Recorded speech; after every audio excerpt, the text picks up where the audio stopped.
A lot of that paper is sitting on the balance sheets of local and regional banks. And so they're going to have to take big losses that they report. Instead of just having it be unrealized, it's going to have to be realized and reported.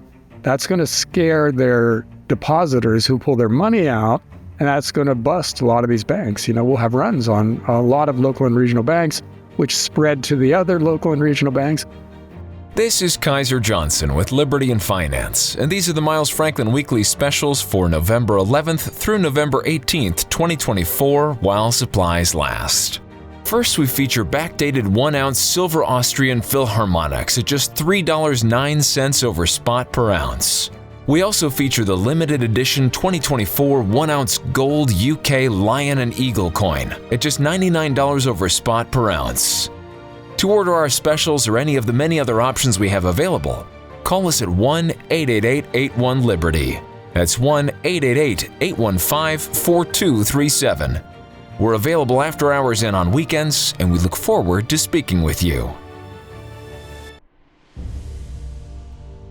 Welcome back to Liberty and Finance. We're always delighted to have this returning guest, John Rubino, the founder of dollarcollapse.com and now author of his own Substack, and we'll find out more about that later, joins us this Friday. This is November 15th, 2024. John, thanks for joining us again here on Liberty and Finance. Hey, Donegan. Well, it's been quite a month since you and I talked last. Well, there was some doubt among some of our viewers' minds about whether we were even going to have an election, whether we were going to have any kind of a civil society following the election, regardless of the outcome, what our financial markets were going to do in reaction to all of that. Now we know more than we knew then, and yet there's still quite a bit of mystery about the next few months and how these things are going to play out in reality. I guess there's a lot of different aspects of that we should talk about. One, I guess, would be just in the broadest brush strokes that you can muster, your high-level expectations or any particular takeaways and observations over the past month before you get there but then expectations of major direction shifts that you may anticipate due to the outcome of this election, and so that ordinary people who are just trying to survive amid this period, which I guess the broad umbrella here is dollar collapse, but to preparing to survive and thrive going forward, should be aware of your thinking about the big trends and how they may have been affected by this election. But I guess if we could first start with any observations that you make as main takeaways from what we've been through in the last month. This was an incredibly important election. And as you said, a lot of people expected civil unrest afterwards because we have a really chaotic electoral system where different states do different things. And a lot of it seems to be geared towards making cheating easier. So if it was a close election and whoever lost was going to assume they were cheated. And then we would have had people hitting the streets, and we had a month of lawsuits and riots, and it would have been a nightmare. But this was such a blowout that there's not really that much debate about who actually won because it was too big to rig, in other words.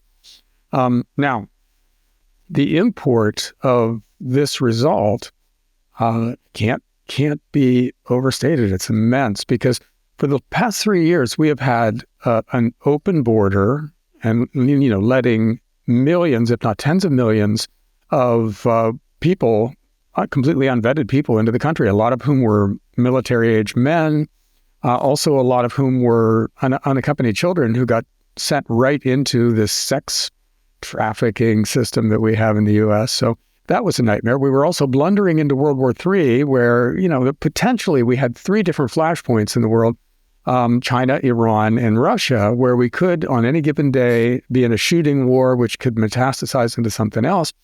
And that was all our fault, by the way. So there was that.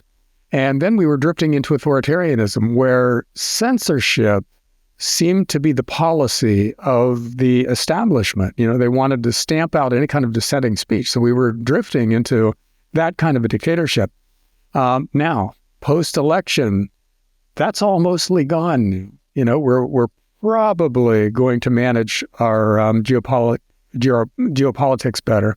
And there's a decent chance that we step back from the World War III precipice where we were.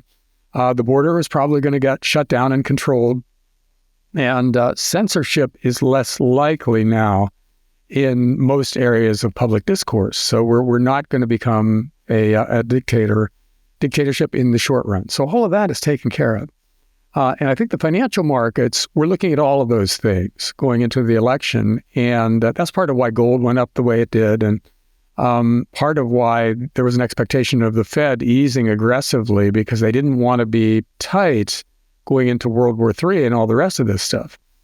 So you take away the non-financial aspects of people's anxiety, and you get the world that you and I used to talk about, Donegan. Remember when a big financial crisis was really the thing, and we didn't have all this other stuff to worry about?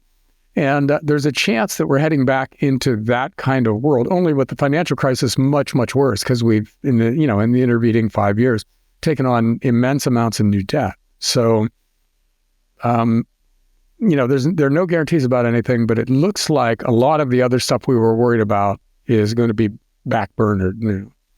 And we can start talking about finance again, which is, to me, it's a nice break from what was super stressful before, because, a country drifting into dictatorship is just not fun. There are no winners in that. World War III, obviously, there are no winners. And open borders, there are absolutely no winners, except potentially for the party that lets in all those tens of millions of new people and gets them to vote for them. And then we were also headed for a one-party state if we kept our borders open. So anyhow, take all of that away, and then we've got finance to think about.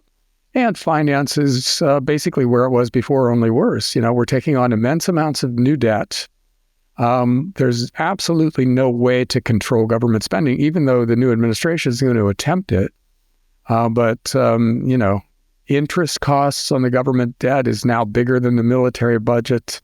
Baby boomers are retiring, so it's going to cost trillions and trillions of extra dollars to take care of us, give us all our hip replacements and, heart surgeries and things like that we have been promised by previous administrations. So we've got that financial crisis coming still. And the question of timing is that will the financial markets be very optimistic because we got rid of all that other stuff, and will we still have a bull market in equities for a while, and will bonds be well behaved, and will precious metals not be perceived as that necessary because you don't need hedges against chaos if you're not heading into chaos. So it'll be eventually perceived that we are heading into chaos, and then we'll go back to a inflation hedge friendly market, but it's not clear how long that's going to take. Although, as we're speaking right now, stocks are tanking because interest rates went up on all of this. So it could be that we're heading back into that chaotic financial market sooner rather than later. That's one of the things when the title of your former website, dollarcollapse.com, and books that you've written around that, that's what I wanted to probe with you is what aspects of the policies of the new administration are likely to or unlikely to be able to make a material impact on the mathematical certainty of progression of destruction of the dollar, the destruction of people's earnings, savings, retirements, ability to hold on to their financial futures. How much of that is just baked in the cake mathematically? Because we're expecting if the promises get fulfilled, lowering of taxes, lowering of regulations, import duties being placed on import of foreign goods or repatriation of manufactured goods coming into the U.S. that were not manufactured here, that sort of thing. But how much of any of the policies that you've heard proposed or advanced are you think capable of changing the course of that exponential increase in debts, deficits, and the destruction of the dollar? Well, I don't want to be too pessimistic about what's going on right now, because lots of good things are being proposed by the incoming government. The stuff that Kennedy's going to do in the health sector is mostly very exciting, and the idea of Elon Musk and Vivek Ramaswamy heading up a quasi-government group that's going to look at ways to make the government more efficient, that's also excellent. I mean, there's an awful lot of things you could do. that would allow you in a government like ours to get rid of, say, a third of the people who work for the government at any given time. And that's awesome, because you can replace people with technology in bureaucracies in ways that the bureaucracies themselves don't recognize until somebody on the outside comes in and does it for them. So, I think that's all possible, and it's going to be fun to watch. Oh, and we could also make peace with a lot of countries that we've antagonized in the past. All of this would be excellent. But it doesn't change the fact that boomers are retiring, so we have trillions of extra dollars that have to go to my generation. We have $35 trillion and rising of debt already borrowed by the federal government. So the interest cost on that debt is spiraling out of control now. It's parabolic and continuing to go straight up. And stuff like that can't be fixed if you don't just take a meat axe to government spending. And, we're not going to do that. We're not going to cut Medicare. That's politically impossible. Social Security, politically impossible. The defense budget, I wouldn't call that politically impossible, but the guys in charge that even Trump is putting in charge right now are never going to stand for a 1/3 cut in the military budget, which we should do, but we won't. So the big items in the government budget, which are interest, Medicare, Social Security, and the military, are untouchable. I mean, they could be made more efficient, but generally speaking, spending on them has to go up. So there's no fix, and the market kind of has to impose something on us at some point. And that's already starting to happen. That the Fed started a new easing cycle here. They cut interest rates by 50 basis points, then another 25 basis points. And you would expect if the Fed can control interest rates, that long-term interest rates would start going down once the Fed starts cutting short-term interest rates. That didn't happen this time. Bond yields, especially the 10-year Treasury, which everything keys off of, bottomed just before the Fed started cutting and has been going up ever since. So in effect, monetary policy is tightening no matter what the Fed is talking about now. And until they go back to QE and they start buying long-term bonds with newly created currency. But can they really do that? Because we found out what happens when you flood the system with new currency in 2021, 22. We ended up with double-digit inflation in 2022.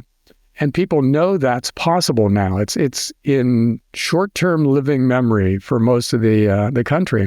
So if the government tries that again, in other words, tries aggressively to push down interest rates by creating a lot of new dollars and dumping them into the banking system, we're liable to see everybody front-run that this time. In other words, they see the conditions are being created for another bout of inflation, so everybody panic buys everything, which sounds suspiciously like the Austrian economics crack-up boom.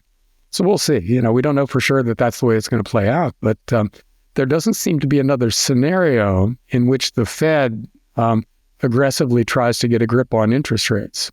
And if they don't do that, then interest rates are going to stay high enough to bankrupt all kinds of entities out there, commercial real estate, housing.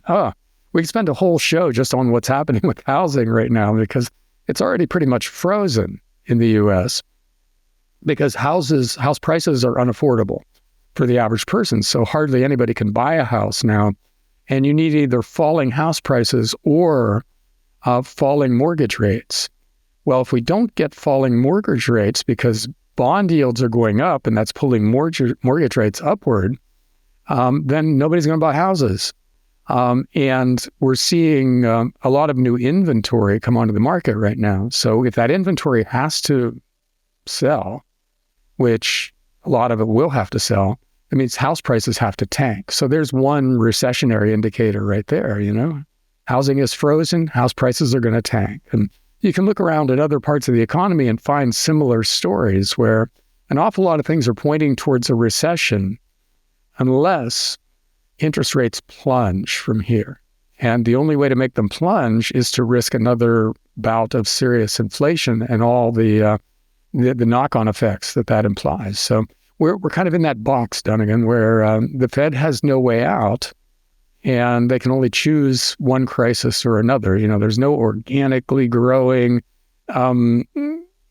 healthy economy that can flow from where we are now. There has to be some kind of a crisis that incents us to fix the system. So, I think this administration is uniquely qualified to do that because they're already making really aggressive steps to fix a lot of other things. So it could be that we may end up turning them loose on the monetary system at some point and seeing what they come up with. But there's got to be a crisis first. So the whole dollar collapse scenario took way longer than it should have to play out, but it is playing out according to the script. It's just that each act in the play took way longer than it should have. And so we can expect the current one to take longer too, I guess. But we are headed in that direction.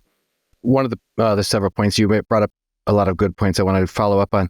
One of them is this concept of whether the new administration can actually doesn't not only intend to, but has an environment where the swamp won't stop it from doing the things that are necessary to drain the swamp. I mean, last time that Donald Trump was elected, he said he was going to drain the swamp, and yet it seemed that many of his cabinet employee appointments included, for example, main banking, traditional banking system representatives, et cetera, and then he seemed to be stymied at every turn by intractable deep state resistance, all in many different ways across Washington.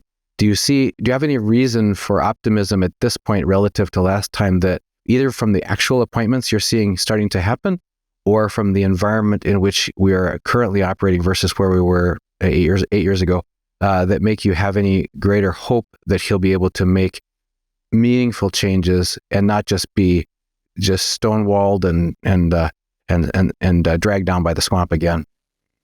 Well, the swamp absolutely will try to stop all of this, and up to and including assassinations. Okay, so this is not going to be a linear process. It's going to be pretty chaotic because of the resistance. Well, first of all, because of the policies that are being enacted, and then because of the resistance to them. So, this is going to be fascinating to watch and totally unpredictable in the details.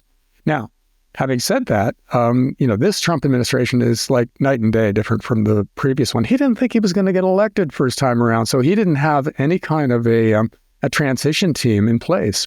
There's, I can't remember the name of the guy who wrote this, but there's a story about one of the government agencies in Trump's first term who was, they were all ready. They had all their people, all their briefing books and everything. And they were ready for the Trump transition team to come in and take over their branch of the federal government. Nobody showed up.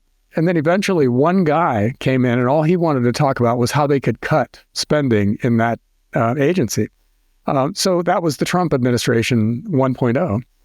So he ended up hiring a bunch of people. As you said, he didn't know what to do. So he just ended up hiring a bunch of swamp monsters, people from the existing deep state. And they made his life miserable from day one. This time is completely different. They privately financed a transition team that started earlier than normal for an incoming administration. And as we're seeing now, they're lining up new appointees for all the major institutions in the federal government. And those guys are bomb throwers. The national security people, unfortunately, are mostly neocons. It looks like they are going to be tough to overcome if Trump wants to make peace quickly around the world. But it could be. He used to talk about John Bolton, his national security advisor, as a prop to scare other countries into being willing to make deals. So it's conceivable that his national security people are those kind of people in Trump's mind. He's going to use them to make Iran be more willing to deal, and Russia and China and everything. And we'll see about that. But the rest of the people he's putting into place, Kennedy, Kennedy just announced he was going to fire the top 400 scientists at the FDA. So these guys are going to they're going to hit the ground running and come in swinging at their agencies. And I think we'll see a lot of change, assuming Trump can get them all passed through the Senate. The Senate will agree to putting them in office. And So Matt Gaetz, as the secretary of, or as the head lawyer, he's going to be a tough sell. And Tulsi Gabbard at the National Intelligence Agency is going to be a very tough sell. And so is RFK. So we don't know that these guys actually get through the Senate, but Trump was elected with a mandate. And the vast majority of Republican senators want to give him what he wants. But he's testing their resolve with a lot of these guys. And, I love Tulsi Gabbard. She would have been a great Secretary of State, too. And Kennedy is exactly the right guy for the FDA. Vivek Ramaswamy and Elon Musk are exactly the right people for where they are. So, this is a dream team from a libertarian standpoint, with the exception of national security. So a lot could happen, but we can't delude ourselves into thinking that the senators, the main Republican senators, are going to like the idea of shutting down the corruption in the national health system, because public health is hopelessly corrupt, but it's also incredibly lucrative for today's senators. They make tons of money from Pfizer and the other big pharma companies. So Kennedy comes in and says he wants to take away a lot of the current power and of the freedoms of these big pharmaceutical companies. A lot of senators are going to see it in their financial interest to block him. So anyhow, we'll have a lot to talk about next time we talk, because within a month, a lot of this stuff is going to be resolved. We'll find out who makes it through the Senate, who doesn't, and then what those guys do once they're in office. And I'm optimistic about a lot of this stuff from the standpoint of giving us a better government after a couple of years. But the financial thing is unfixable. You cut $1 trillion out of the federal government, which is politically virtually impossible, and still be a hopelessly profligate government that is racking up debts in an unsustainable way. So I think the financial side of this has to happen via the marketplace. In other words, we have to have a gigantic financial crisis, and then we have to rebuild something that works from the rubble. That has to happen. But at the same time, it's going to be fascinating to watch all these other aspects of the government deal with the new people that Trump is putting in office. So I'm looking forward to the theatrical side of this hugely, and then we'll just see how it all goes. Yeah, it's distressing when you see such reframing and rebranding and spinning and I guess false justifications being given, or false objections being given. Like you said, if the senators and representatives have been on the gravy train of the military-industrial complex and the agri-industrial complex and the medical-industrial complex, then to say that they're going to come out swinging to shut that whole thing down is like cutting off the branch that their swing is tied to, and yet I'm guess that's not going to be the reason that we're going to be hearing for their objections. It's going to be, if we don't have these regulations, we're going to have wild and crazy drugs out there with untested results and putting our people at risk. It's all going to be for the people. Why we have to keep the swamp and the gravy train alive. So I'm not looking forward to that, but I'm fully anticipating that there's going to be, and you can't lay off, 30% of the government employees, because all of the tear-jerking stories of the hardship cases that'll happen for people who have to find a way to contribute productively to society rather than being part of the bureaucracy. And you can't shut down any of our 750 military bases all over the world, because that will leave us all exposed to our vital interests. I mean, you could probably spin those stories out a lot better than I can, but it would be really helpful for people to anticipate that ahead of time so that we don't get the wool pulled over our eyes when we start to hear these tear-jerking stories about this, reckless administration's tearing down of our future or whatever, because we have to preserve the wonderful system that we've got that's led us to this point so far. Any comments on that before we get into some specifics about like real estate and other things that you brought up? Oh yeah, we're gonna see the deep state via the mainstream media, what's left of the legacy media, at least, which isn't really much at the moment. But we're gonna see those guys out there. It's gonna be a steady drumbeat of stories about why the experts say we can't do this or we can't do that, and it's that's something see, the guys in the Trump administration who are trying to do those things are going to be immune to that stuff.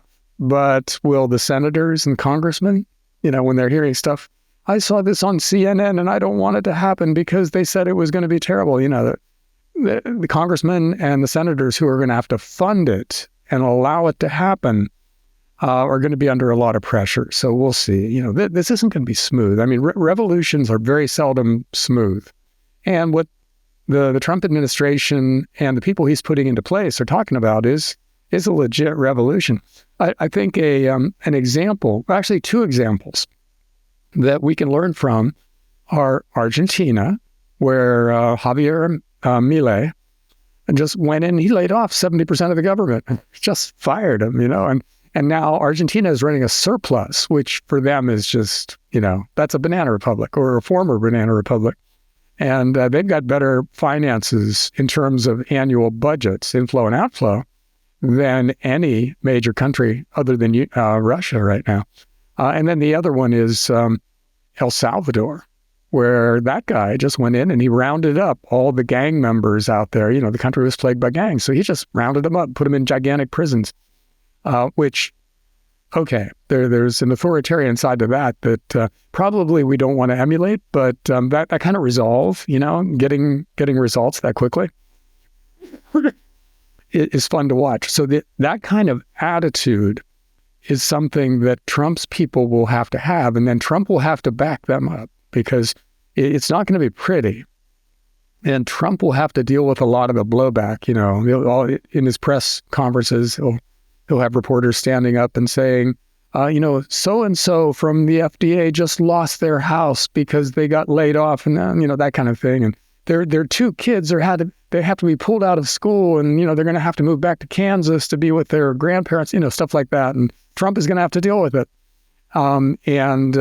It sounds like he thinks he's ready. We'll see, but, it could be that sometimes having somebody who's old in a place is better than a young person because the old guy just doesn't care anymore. Trump might be thinking, I got 5 more years. Let me go out with a bang here. Let's leave the government completely transformed by the time I walk away. And then who cares what happens after that? I don't care if CNN doesn't like me. And so that's what we can hope for. We'll see. But it's going to be fascinating, and the Tulsi Gabbard thing is especially hilarious because the Biden administration put her, first of all, they don't like her because she used to be a Bernie Sanders Democrat who switched sides because she was so appalled by what the Democrats were doing. So they labeled her a Russian spy, which is ludicrous, but they trot that out all the time. And then they put her on a terrorist watch list so that whenever she flew, she was trailed in the airport by federal marshals, and then they had to put a federal marshal on the plane with her, and then other federal marshals had to trail her out of the next airport. And so now Trump made her the head of the intelligence all the agencies for the U.S. The Central Clearinghouse for CIA and FBI and everything. Tulsi Gabbard is going to be in charge of that. That is trolling right there, because they could have put her in several different places where she would have been great, but they put her in the place that is most appalling to the deep state. And got to give Trump credit. He's a world-class troll on top of a lot of other things. The guy is he's very good at needling people in a creative way. Tulsi Gabbard is the perfect example of that. You mentioned along the way existential threats to the real estate debt market, et cetera, as far as commercial loans and residential loans, I guess real estate in general. Can you talk to us about what you see going on right now in both of those areas, commercial and residential real estate, and what you anticipate going forward? Because there's a lot of our viewers who are either late career stage or retirement age. They have, so many of them own their own home or believe that they do, even though everybody's paying obviously property taxes, et cetera. But what do you anticipate lies ahead for the real estate market, and what are the significances of that to the health of the banking system and retirement funds, pension funds, and things like that may be relying on real estate investments as part of their plans based on past performance. Past performance does not guarantee future results, et cetera. What is John Rubino seeing in the real estate arena going forward? Well, you and I have talked about office buildings a few times, and so a lot of your listeners will know the story that I'm going to tell, so I'll keep it nice and brief. But a lot of office buildings went up in the previous decade, financed with super cheap money. Now, interest rates are up, so those buildings might have to be refinanced at higher interest rates. And at the same time, during the pandemic, a lot of people figured out that they don't like to work in offices. They want to work at home. So offices aren't as full as they used to be. So their cash flow is down and their interest costs are going up.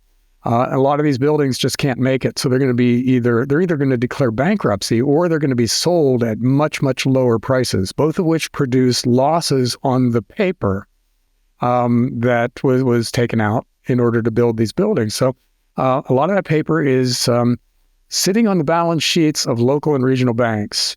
And so they're going to have to take big losses that they report. Instead of just having it be unrealized, it's going to have to be realized and reported.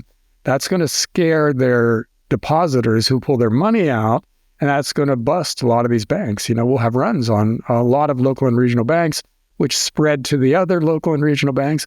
And, we're talking several $1 trillion here. So the federal government will have to step in and bail them out. And then what does that do to the dollar if everybody's watching a gigantic bailout, and wonders what the implications are? Okay, that's commercial real estate. Housing, as I said before, the price of today's prices is unmanageable for most people. Houses are unaffordable. Now, at the same time, we've got three sources of massive new inventory coming onto the housing market. First is my generation, the boomers. We've been in McMansions for the past 20 or 30 years. The price of those McMansions is way up, but it's hard for us to manage now because, our hips are sore. We can't get up and down 3-story houses very easily. We sure can't do the yard work on an immaculately landscaped acre. So, we're going to be dumping those McMansions and the other houses that aren't McMansions but are still bigger than we can handle soon. The average baby boomer is in their late 60s right now. So we're heading into a stage where, you got issues, and a house is not the kind of thing that you want to hold on to if you can't get up and down the stairs. So boomers are going to start selling houses. And then you've got the Airbnb guys who built little real estate empires over the past decade of, a couple of apartment buildings here, maybe a house or two there, all financed on the assumption that cash flow would be sufficient to cover the interest costs. Well, that's not happening for a lot of them. So they're going to have to dump a lot of their properties or go bankrupt and then have the bankruptcy court handle that. The banks take them back and everything. So that's another big source of inventory. And then Wall Street, they turned out to be the biggest landlords in the country in the last decade when private equity guys just went around and bought up entire neighborhoods for 20% over the asking price. And now asking prices like that are nowhere to be found or nobody can pay them. So prices are going down, which is screwing with the projections of these hedge funds and private equity guys, because now they're not making nearly as much money as they thought they would. And we know from, our lived history that when Wall Street finds out that a bubble's not working, they panic sell. They just bail on that thing, everything falls apart. And that's housing now for the first time ever. We never had Wall Street treat houses like a speculative asset and jump in. And they're going to have to jump back out because that's what they always do when a bubble bursts. So massive housing inventory out there waiting to be dumped on the market, and let interest rates go up a little bit from here. And that might be the catalyst. If people conclude that they're never going to see cheaper interest rates again, so they can never refinance, that leads people who might be on the fence about whether to sell or not to say, and plus the cost of maintaining a house has gone through the roof. I've got a Substack post almost ready to go on this subject. Charles Hugh Smith just did an article on it, which was really well done. So I'm kind of riffing on what Charles said. But homeowners insurance and taxes are both way up in a lot of places for houses. So the cost of staying in your house, if you're on the fence, is suddenly much higher than it used to be. So you've got, your physical health, the trend in the asset value that you own, and day-to-day costs, maintenance costs going way up. So there are a lot of reasons that you want to bail. And if you're a baby boomer or a Airbnb guy or a private equity landlord, all of those reasons are piling up, and they're going to become undeniable in the not too distant future. So housing is going to tank. That was a long one. But the point is that home prices have to fall by 40% if interest rates don't. And if you're in a house now and you're looking at that prospect, maybe you want to sell now for 20% under the current market, because that gets you out and saves you the extra 20% if the house falls by 40%. So expect that to kind of dominate homeowner psychology for the next few years.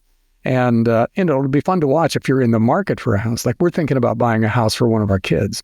And so to me, this is a great prospect. I love the idea of this happening. But for most people, I think not. It's not going to be pleasant. So you might want to get out in front of it. What's your expectation of retail homeowner psychology as far as the lag of getting this aha moment that you just mentioned about, I better get out while the getting's good? Because there's been a lifetime, if not multiple generations, of the idea that real estate is one of the most stable things you can own. It's the foundation of your everything, and you never want to give up on your home unless you have to, whatever. And how long do you think it'll be? Will it be the venture capitalist guys out in front who really don't care, who are trading on this as a trend, as a momentum thing? They realize, the momentum's gone, boom, we're done. Are they going to be the first ones, and then that'll be the catalyst that'll eventually wake up the moms and pops? Or how do you see that playing out? I don't know how this goes sequentially, because boomers really should have, based on history, we should be selling our houses already, because it normally, by the time a generation is in their 60s, they start downsizing and stuff. The kids are out of the house. They don't need all this house anymore. They start downsizing. Boomers haven't done that, in part because boomers are healthier than most previous generations, and in part because a lot of them have been locked into 3% mortgages. Because if you got 3% money, it's hard to say no to that. It's hard to do away with that, especially if you might have to take out a mortgage on your next house, because it would be way more expensive.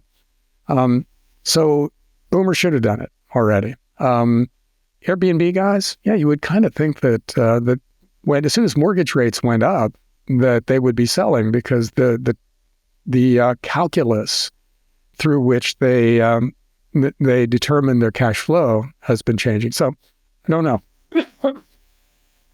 I kind of think interest rates are the key here, and that if interest rates stay here or go up from here, that's a catalyst for almost everybody, because at a certain point you stop thinking, wow, 3% mortgages are the norm, because that's so far in the past. Now you have recency bias with interest rates, as with everything else.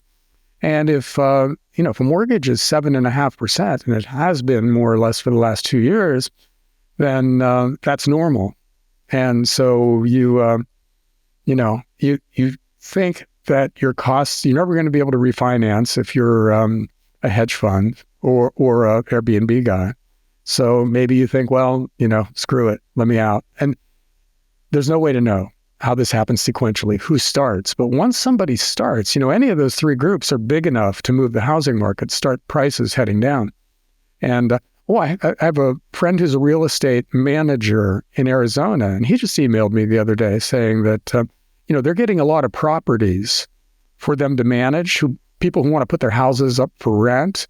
And a lot of it is people who are being transferred to another place, or they just can't make the payments anymore and they need out. And so they're coming in with very reasonable rent expectations, because, they just need to get out. And I think that's going to be something that you see out there, because rents will fall along with prices as this gets going. And those distressed homeowners that my friend is talking about are kind of a sign of things to come, I think. We live in a 55 plus community currently, and we've seen multiple acquaintances and neighbors of ours put their homes on the market at very high listing prices and then take them back off the market after no action in 90 or 120 days or something like that, and say, well, maybe not the ideal time, or, oh, the interest rates are a little high right now, we're going to wait a little while, try again next year or something. So there's this idea that for decades, there's been this idea, the expectation that, boy, prices go up, up, up, up, up, and if it's a little dip right now, we'll just ride that out and we'll try again next year. But your expectation is that the fundamentals in place are not likely to support that wish coming true for people, that there'll be a better real estate market next year than there is this year, kind of thing. Well, see, the reason that you get financial bubbles is because the attitude takes hold that this thing is going to go up forever, that home prices never drop. Tech stocks are just going to go to the horizon because they're so big and they're taking over the world. That's a prerequisite for a bubble, because you need people acting like something is never going to change and being that reckless with their money before you get serious bubble prices. Well, I think you could make the case that housing is in a quasi-bubble right now. People aren't, they're not doing what they did back in the in 26, 27, 28, where they were taking insane risks and doing it with massive amounts of borrowed money. Today, it's kind of different. It's people who bought in and really need to get out, but can't, because they can't accept the idea that a house can fall in value by 40%. And the way bubbles burst is that people change their attitudes about that asset, and then, they start thinking, okay, maybe it can fall. And then they start thinking, wow, maybe it'll fall a lot longer. And then maybe it's going to fall forever. It's going to go to zero, and you go through these kind of the bubble market version of the stages of grief. And where we're just at the very beginning of the first one in housing. But the fact that, go to Zillow and look at how many houses have had their prices lowered. That number's going up. And length of days on market, yeah. Yeah, that. And then the amount of inventory on the market, like in Texas now, Austin especially. I guess the inventory is exploding there, And so the previous bubble markets are the ones where it happens first. And then it just spreads. Everybody gets the idea that houses can actually fall in price, and they're going to for a lot longer. So, it's hard to imagine that we're not going to see that in the next couple of years. What about people who have been correctly observing the debts, deficits, and destruction of the currency, their earnings, savings, and retirement through the currency debasement, and have sought shelter, such as in real assets like gold and silver? What's your view of the timeline? It seems that for the last 2 weeks since the election, we've seen a significant pullback in the precious metals, although arguably, gold's still up 30% for the year. So that's, or last 12 months, that's still remarkable given any asset after a pullback. But do you see that to be a is your outlook for this protracted pullback, or do you think that this will attract more people to a safe harbor given the likely continued devaluation of the currency going forward? Well, gold and silver were always vulnerable to an equities bear market, because the way it has worked the last couple of times is stocks tank, and then that pulls down gold and silver. And then it's kind of a V bottom. The Fed steps in, starts liquefying everything in sight, and then gold and silver just rocket. So that kind of a scenario is possible, if not likely, over the next couple of years. And we have to have that equities bear market first. So that's a thing to worry about with precious metals, but not seriously. Just dollar cost average. Don't try and time these markets, because, smarter people and smarter computers than us are trying to do the same thing, and it's hard to compete with them. But and what's happened just recently, I think a part of that is because built into the gold price, which was extremely high, was a lot of anxiety about World War III and dictatorship and open borders, that stuff. So you had the monetary worries that are normal that elevate gold and silver, but you had all this other stuff that people were worried about too. So this election took some of that away. So it's normal to expect that part of the risk premium in gold and silver to evaporate if those risks have evaporated. They haven't evaporated yet, but they've been lessened to the point where it impacts safe haven assets. So that's to be expected. And none of this stuff affects the long-term prognosis for gold and silver. I mean, we've taken on more debt than we can ever manage without some kind of a gigantic crisis. We have to deal with that. And that's going to be a very good time for precious metals because the Fed will conclude that the only way to deal with the debt is to inflate away the currency, and that's a great environment for precious metals. So we'll see that. That's coming. But, and there's one other aspect to this that I might be giving Trump and his people too much credit, but it seems like it's conceivable that they might actually just do something like go back to a gold standard, before we hit rock bottom, because he's got people around him who are, and the Fed, buy gold. And it's possible that they just come out with that sometime, some Sunday night, and that would be great. I mean, that would still be great for gold bugs because you would have to do it at a gold price of $10,000 or more per ounce. In other words, you'd have to devalue the dollar that much to make going back to a gold standard technically possible. So it could be that people with a lot of gold just wake up one morning and find their gold stack revalued by 2 or 3 times. And then we would avoid the horrendous part of the financial crisis that would, under normal leadership, have to happen before they accept a gold standard as the least bad option. So, let's say that's a 10% possibility that the Trump guys just impose a gold standard at some point before there's a gigantic crisis. And, I'm giving them a big compliment by even calling it a 10% possibility, because that's not something people in current power think of as conceivable, let alone desirable, and if those guys thought that would be awesome. But in any event, gold and silver will do just fine in what's coming. John, for people who want to follow your prolific writing on an ongoing basis, how should they get connected? I'm at rubino.substack.com, and I have a newsletter there that is kind of broad spectrum prepping. In other words, what we need to do to get ready for the multifaceted crazy stuff that's coming. And the biggest focus is on precious metals and otherwise commodities investing. But I'm doing a lot of other stuff on life hacking, how you improve your resilience in the face of what might be a really chaotic decade.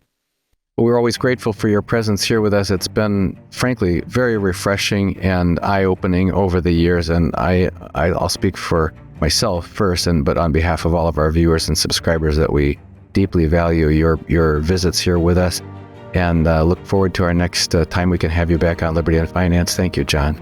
Thanks, Donegan. Look forward to the next one. This is Kaiser Johnson with Liberty and Finance, and these are the Miles Franklin Weekly Specials for November 11th through November 18th, 2024, while supplies last. First, we feature backdated 1-ounce silver Austrian Philharmonics at just $3.09 over spot per ounce. We also feature the limited edition 2024 1-ounce gold UK Lion and Eagle coin at just $99 over spot per ounce. To order our specials or any of the many other options we have available, call us at 1-888-81-LIBERTY. That's 1-888-815-4237. We're available after hours and on weekends, and we look forward to speaking with you.